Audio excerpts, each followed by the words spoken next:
2026 में Indian rupees 5% से ज्यादा गिर चुकी है।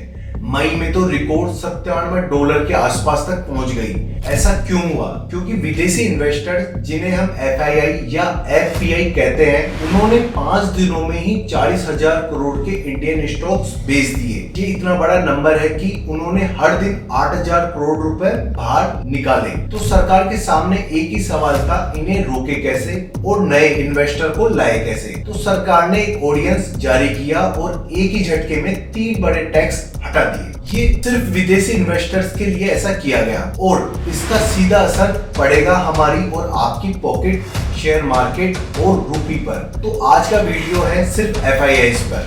अभी तक आपने सोशल मीडिया पर देखा होगा कि जो रुपए की वैल्यू है डॉलर के मुकाबले लगातार गिरती जा रही है और कई लोग इस पे आशंकाएं लगा रहे हैं कि क्या रुपया डॉलर के मुकाबले 100 या उसके पार पहुंच जाएगा। इसको लेकर काफी मीम्स और काफी ट्रोल्स को देखने को मिलेंगे। सरकार ने यहाँ एक ऑर्डिनेंस जारी किया, पार्लियामेंट का वेट नहीं किया, सीधे प्रेसिडेंट के थ्रू लॉ बदल दिया और इसमें 3 बड़े टैक्स हटाए गए विदेशी इन्वेस्टर के लिए जो गवर्नमेंट बॉन्ड्स यानी गवर्नमेंट सिक्योरिटीज में इन्वेस्ट करते हैं। नमस्कार साथियों, मैं हूं कृष्णा, आप हो स्ट्रेटजी लैब पर। अब यहाँ समझते हैं गवर्नमेंट ने 3 क्या बड़े बदलाव किए। पहला, इंटरेस्ट टैक्स को बिल्कुल जीरो कर दिया। अभी तक FII को गवर्नमेंट बॉन्ड से ब्याज मिलता था, उसे टैक्स देना पड़ता था, अब वो टैक्स नहीं देना पड़ेगा। दूसरा, कैपिटल गेन्स टैक्स जीरो कर दिया गया। बॉन्ड बेचे, प्रॉफिट हुआ, पहले उस पर भी टैक्स लगता था, वो अब माफ कर दिया गया है। तीसरा, विथ होल्डिंग टैक्स जीरो कर दिया गया है।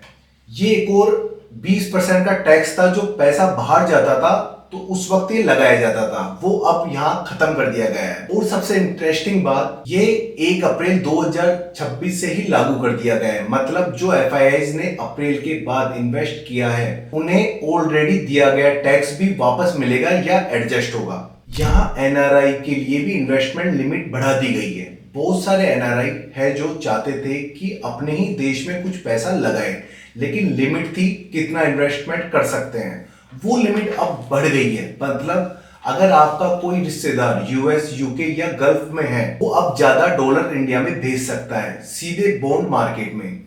और जब डॉलर आएगा तो रुपी भी यहाँ से स्ट्रांग होगा। ये भी गवर्नमेंट ने बहुत अच्छा काम किया है। अब मार्केट में कुछ लोग इसको मेजर एक्शन बोल रहे हैं, लेकिन एक्सपर्ट का क्या कहना है? अमित इन्वेस्टमेंट के MD धीरज अग्रवाल ने सीधा कहा है कि ये मेजर एक्शन नहीं, रिलीफ है। उनका पॉइंट ये था कि FIIs के जाने की एक वजह नहीं है, रुपी का गिरना एक नोजी रीजन है, लेकिन अंदर से देखो तो अर्निंग ग्रोथ स्लो है, GDP फोरकास्ट कट चुका है और इन्फ्लेशन बढ़ रही है और वार अभी भी नहीं रुकी है। तो उनका कहना था कि रुपी स्टेबलाइज होगा तो FII सेलिंग की स्पीड स्लो होगी, लेकिन वापसी तभी होगी जब अर्निंग में इंप्रूवमेंट हो।